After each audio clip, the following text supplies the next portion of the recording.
Michael Gross here with the Academy of Orthopedic Physical Therapy. Michael, thanks very much for coming on Ortho Static and recording this with us. My pleasure.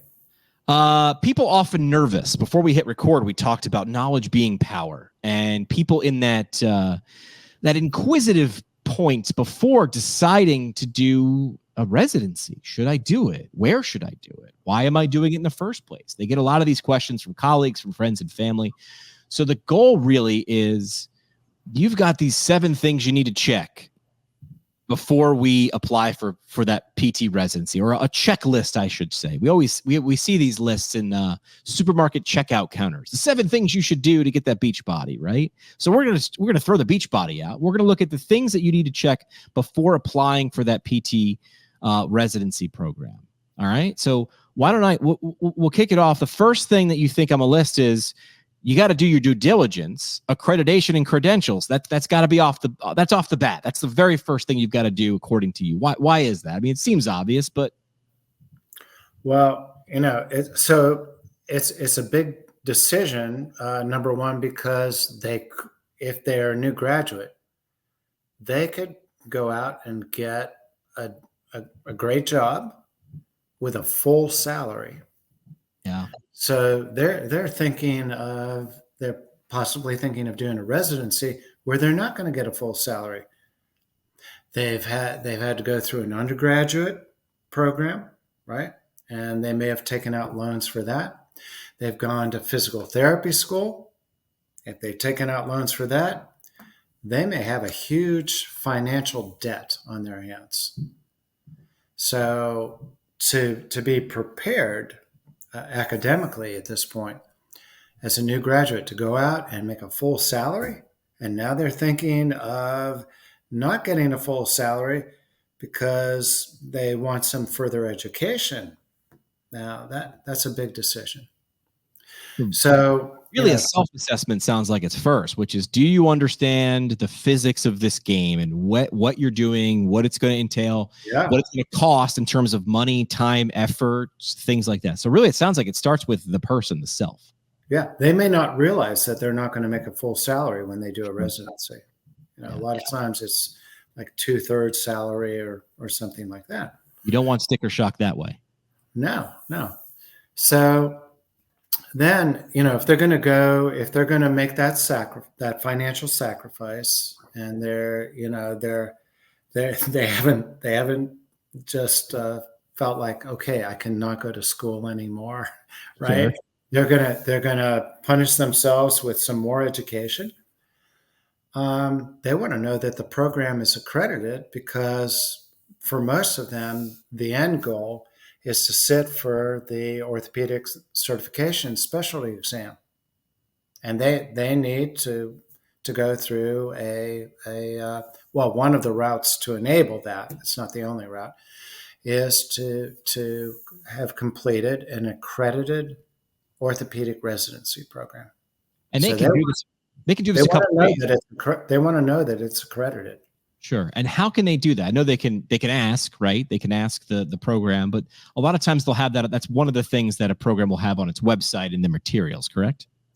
They'll have it. And then if they want to know there's truth in advertising, they can go to the APTA website and see who are the accredited orthopedic residency programs. All right. So that's off the bat. Number one, accreditation and credentials of the program. You want to understand it's fully accredited, recognized, so that you don't get to the end and realize that you hitched your wagon to the wrong program because it wasn't accredited. So understanding what you're getting into and understanding who you're getting into it with is number one. Next on your list is faculty and mentor profiles. Why is that important? Okay. Well, some of the orthopedic residencies have a relatively small faculty. It might be a clinic-based program, and you may have 1, 2, 3 mentors through that. What are their qualifications? What are their experience? What are you going to gain out of interacting with those individuals? Or is it are the cadre of mentors, is it relatively large? And how much experience do those people have? Are they nationally recognized, internationally recognized? as having expertise in their areas. So who are going to be your mentors? Are you looking, perhaps you feel strong as an entering resident, perhaps you feel strong as in certain areas, but you're really looking for advanced expertise in certain areas. Are you going to get that? Are the mentors there that are going to provide that for you? This makes me think of Sesame Street and that song, which says, "Who are the people in your neighborhood?" Make sure you understand who are the people in your neighborhood. These also feel like just really. I feel like if a potential applicant were asking these questions during an interview or even before that, it sort of makes you stand out a little bit because you're asking the right questions. What makes them stand out? Because we interview applicants for the residency program. And so if that's part of the process, what makes them stand out is, have they done their homework? Have they gone to the website? Have they investigated who are the mentors going to be, and what expertise, what experience, what kind of reputation do these folks have? Have they published in their areas of expertise? Go ahead and look at some of their publications. Yeah, that always impressed me when we've interviewed folks who want to enter our residency program. Have they done their homework about, what their goals are, and do their goals match our goals for who we want our residents to be when they finish the program? So we've talked about the self-assessment, understanding this. We've talked about the program as a whole and their credentials, the people involved, the mentors, the people that'll actually be instructing. Next up on the list is a natural fit in terms of time progression. Alumni and the network who has gone through this program is a good thing to look into too. I don't know if I would have thought of that, but that's a good thing on your list. Yeah, we try to have the applicants have available to them conversations with current, not just the alumni, but current residents, and what is the experience like, and also have access to alumni of the residency program. What did you like about it? What didn't you like? I'm looking for this in the program. Do you think I'm going to get? Do you think I'm going to get that from being in the program? Yeah. Good question to ask, and a good audience to ask, because a lot of times you're going to get a real honest answer. You're going to get a different answer than if you asked, I'm imagining, than if you ask someone from the program. You're going to get different perspectives, and that's what you're looking for. You're going to kick the tires on this. Sure. We'd like to say to the applicant, don't trust us. Right? Maybe we think we're better than we actually are. Talk to people who are in the program. Talk to people who've gone through the program. What do they see as the strengths? What do they see as the weaknesses? That's, so, if you're thinking of being a resident and access to those individuals is not offered to you up front, then you should ask. You should say, is there any way that I could talk to current residents and some of the residents who have graduated from the program? And if in response to that request, you go, no, it's a red flag. You don't want to go there. What are you hiding? What are you not showing? Well, we are really in an age of upfront social proof, right? I mean, as we record today, it is Amazon Prime Day. And while we buy things online or we decide what restaurant to eat at, we are, whether we like it or not, looking at what our fellow humans are thinking or saying about these things before we make that commitment to buy or go somewhere. And I think it's a pretty large commitment, time, effort, energy, as well as money. So asking those things is a good thing. Yeah.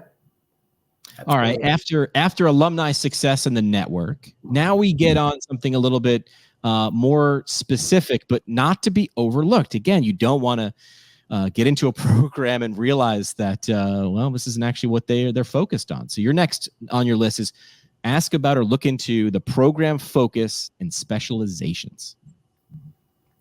Okay. So, an orthopedic residency program should entail the acquisition of advanced knowledge across the spectrum of orthopedic physical therapy. It shouldn't be, hey, we're specializing in dry needling or whatever, right? It should cover the gamut of orthopedic physical therapy. So having said that, again, the applicant may be interested in some really specific thing. Oh, I want to get good at this. So, they might be interested, in addition to being prepared as an advanced generalist in physical therapy, I'm going to have as one of my mentors somebody who's really good in whatever it is that I'm interested in. So there's that. But then, there are additional things that might be involved in the orthopedic residency. Is there an opportunity to get involved in a little bit of research? Okay, is that something that's there? It can't be, a great amount because you just don't have the time for that, but a little bit, yeah. Is there an opportunity to be a clinical instructor, to be a clinical mentor? Now, we offer that at our program. We have physical therapy students in our Doctor of Physical Therapy program who come and spend time in our clinics, and we mentor them for like 60 hours. So our residents get to function in the role of a clinical instructor. And a lot of them are they haven't had that opportunity and they're looking for it. Is the applicant looking for the opportunity to do some classroom teaching, in an academic program? Where if you're going to a residency program that's clinically based, you're not going to get that. But if you're going to engage in a orthopedic residency program that is either fully academically based or partially academically clinically based, then those opportunities may exist to go in and do some face-to-face classroom teaching with your clinical mentors and your academic mentors in the room, giving you feedback on how well you are engaging the students in clinical instruction. And a lot of people who are looking at orthopedic residency programs have in mind that in the end, as part of their professional development, they would like to be involved in face-to-face teaching in an academic program. And most all of our students take advantage of that opportunity. Most all of our residents take advantage of that opportunity. It sounds like it just comes back to that self-assessment. What are you looking for? There are a lot of differences, but there's a lot of similarities and crossover, but it sounds like there's a lot of differences. And if you're looking for something and it's not available there, that's a missed opportunity if you didn't know that wasn't available in a particular program.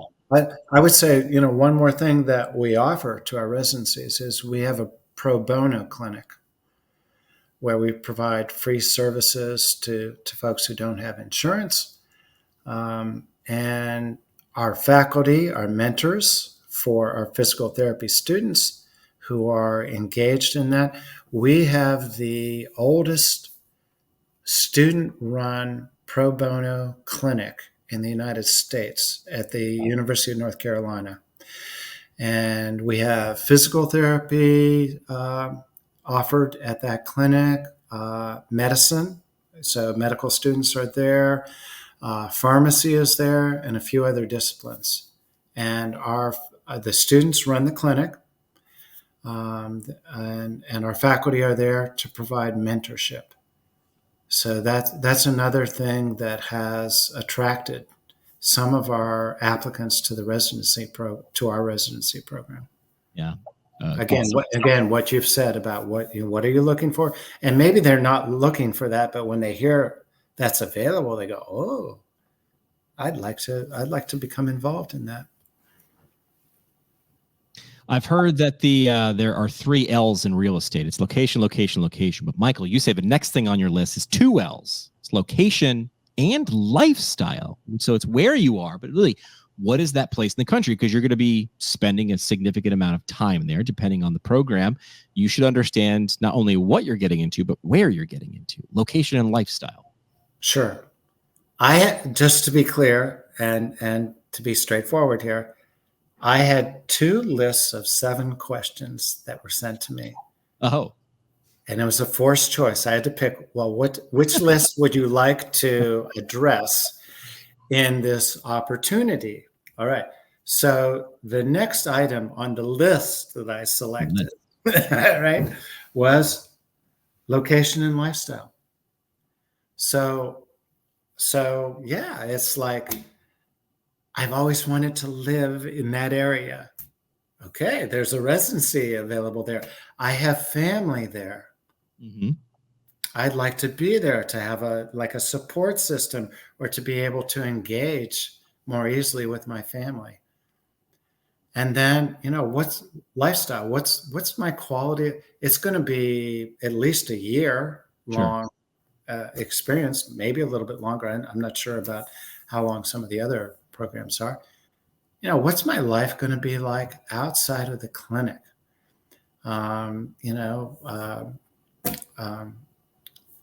Maybe I hate exercise. Do I like the beach? Do I like the mountains? Do I want cultural opportunities? Yep. Okay. So that could enter into the equation.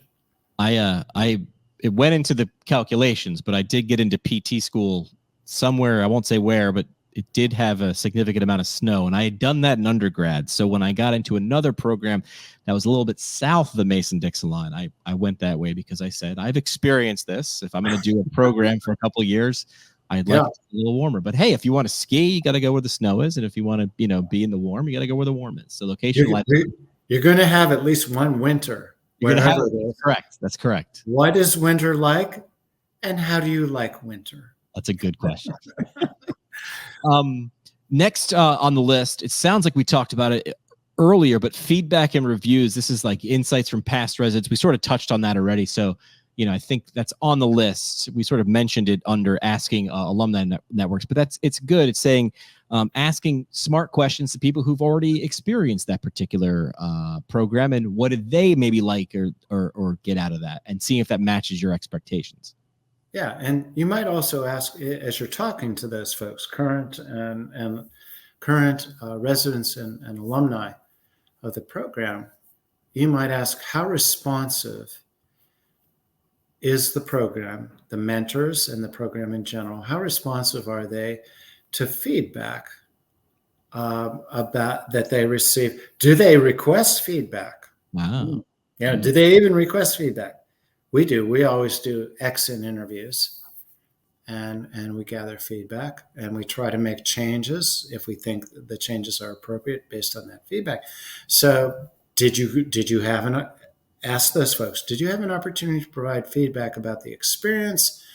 Did you get the impression that the program in general and the mentors were receptive to that feedback and made changes based on the feedback that they received? Yeah, that's a great thing to ask. And again, I think asking these questions as an applicant is going to set you apart, shows that you did your homework. Yes, who knew? Watching a video or listening to a podcast can actually be considered doing a little bit of homework and checking into programs. Last thing we have on this list. Yes. This also touched on location and lifestyle a little bit, but that's compatibility with personal commitments. I had a friend of mine who did a residency while his wife was pregnant, and she brings that up often as he was traveling a lot to a faraway land to complete his residency. But that is one thing to think about. What kind of other stresses or other things in your life, commitments, do you have going on? Something to ask yourself. Yeah, those are things to ask if there are any special set of circumstances that the applicant thinks would impact their participation in the program and need accommodations. How receptive does the program seem to that request or request for accommodations? Can Can they, if they feel like they need the experience to be extended slightly longer than what things are set, the lockstep approach of the schedule of the residency, are those accommodations, can those accommodations be met? Certainly a good question to ask at the time of investigation and interview. All right, what didn't make the list? Because we had this 7 list set up for you, and you knocked them down for us. What didn't make the list? What's on your secret list? Well, what I'm going to do first is I'm going to look at the other list. There you go.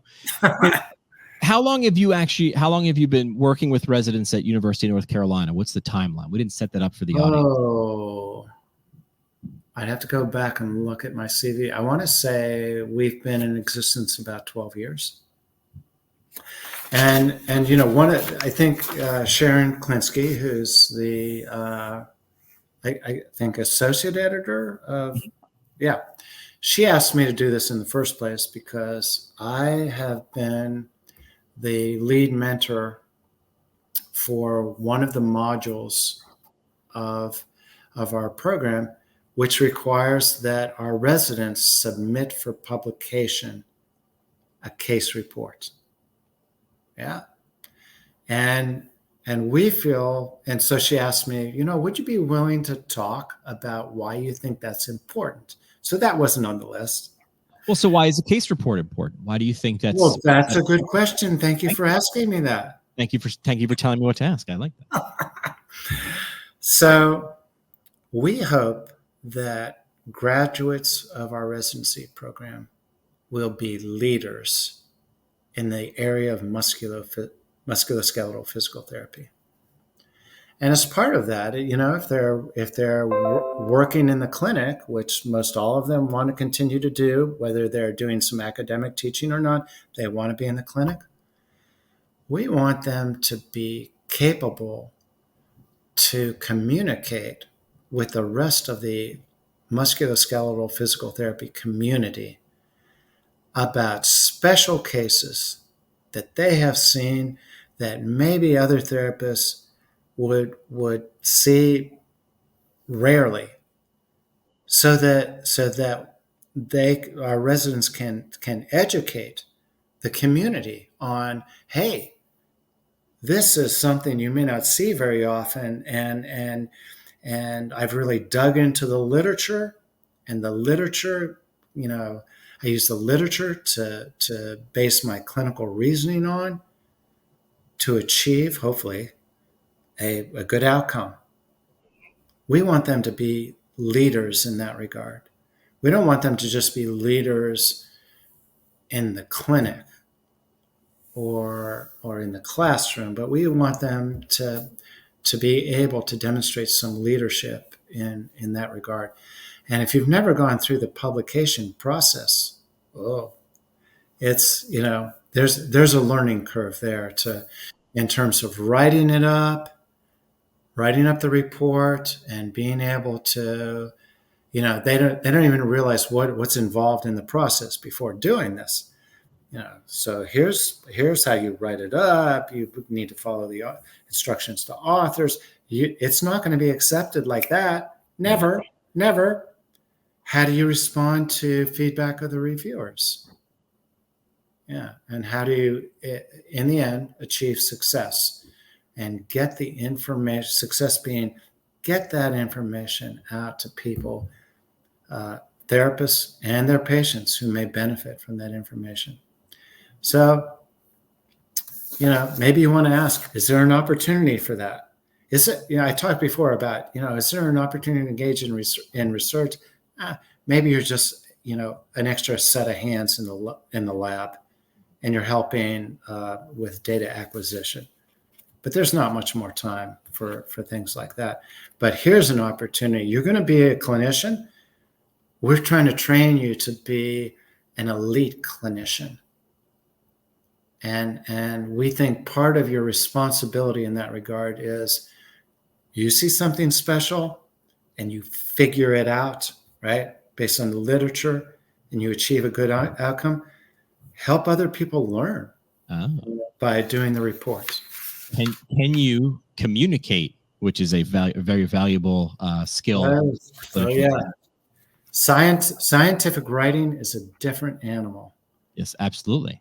My mantra, I don't have any tattoos, Michael, but if I had one, it would say science isn't finished until it's understood. Meaning just because you saw something and you understood it and you got a good outcome, if you can't communicate it, then it dies with you. And I think that's a shame if it does. It is. It is. You know, it's almost a professional obligation to share that information. Agreed. When I first came back to graduate school after, working as a PT for a year and a half, one of the courses I took was scientific writing. It was a humbling experience. I jumped in ninth grade English, and I took technical writing. And the very first assignment was explain how to make a peanut butter and jelly sandwich. And of course, the teacher, when you said take the bread, he took the bread and left because you said take the bread. He didn't say where to take the bread. But his example was make sure your words matter and be careful with what words you're choosing because the reader might not interpret them that way. Yeah. What else wasn't on the original list? What's on your seat? Well, some of the things we've talked about, some of the things on the other list, we've talked about what are my long-term career goals? Yeah. Now we always want to see that, and when we interview, we want to hear it. We're always asking 5 years down the road, what do you want to be doing? So is there a good match between what your goals are down the road and what you see this program offering? And so you can look at the face of it. What does it seem like they're offering? But the other thing that we talked about, where are the alumni? Are some of those alumni where you would like to be? Right.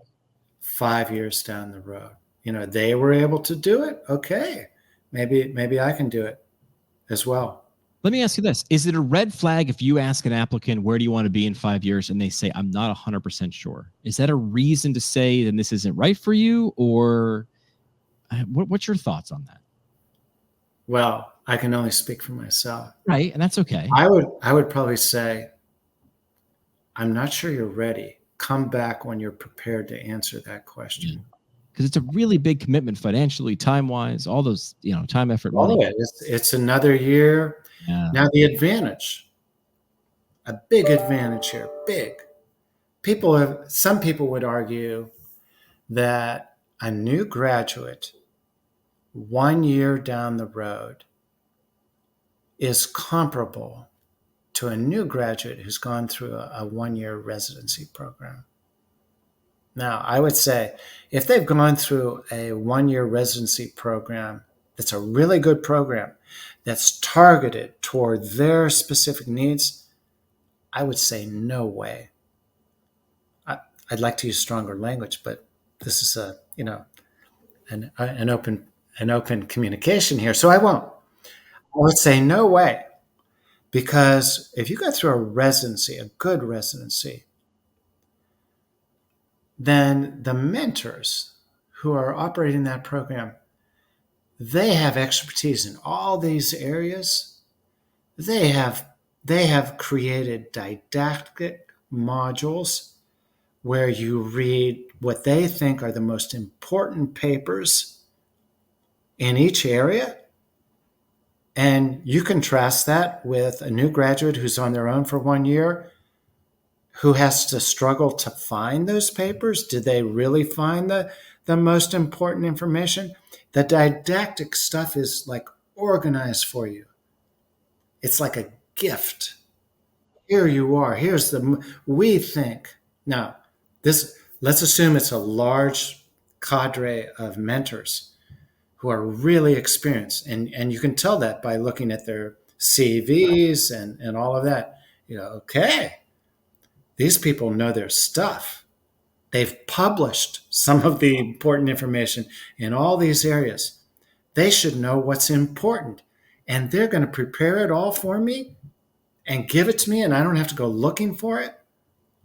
That is a huge plus. And that's why we talked earlier, that was one of the 7 things that, you push my way, so are those the people who are the mentors in this program, or is it like 2 or 3 clinicians, some of whom are 2-3 years out from their just being a new graduate?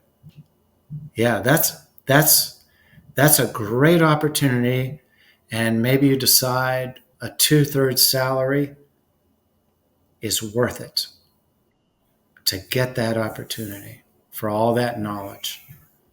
All right, I didn't prepare you for this question, but what's a good question an applicant has asked you before that made you say, "Oh wow, that's a really good. I'm impressed by that question." A good question is, what are you looking for in a new resident? Ah, there you go. Oh. So it's like, okay, see what they say, and then ask yourself, are you that person? Is that me? Right. Yeah. Yeah. It reverses it. Describe your perfect candidate, and you're asking yourself, "Am I that candidate?" Yeah. Another question, yeah. So what are you looking for? And, or like, what kind of person has good success in this program? Now, it's kind of the same question, right? But it's an opportunity for, okay, do a self-assessment. Am I that kind of person? Because maybe you ask that same question in an interview at another residency, and the answer you get is something different. We're looking for this kind of person. And so we're always interested in the match. Is there a good match for how we think this person can learn, what this person's goals are? We talked about that. What we have to offer.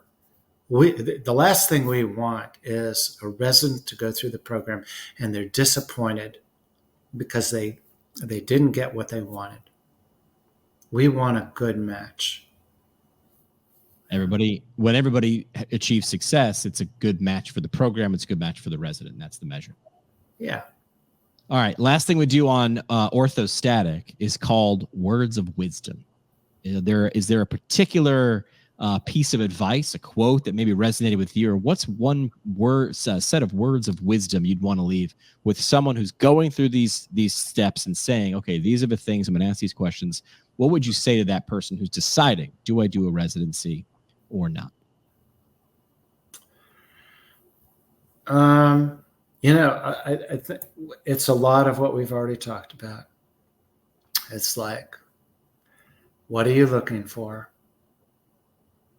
Does this program have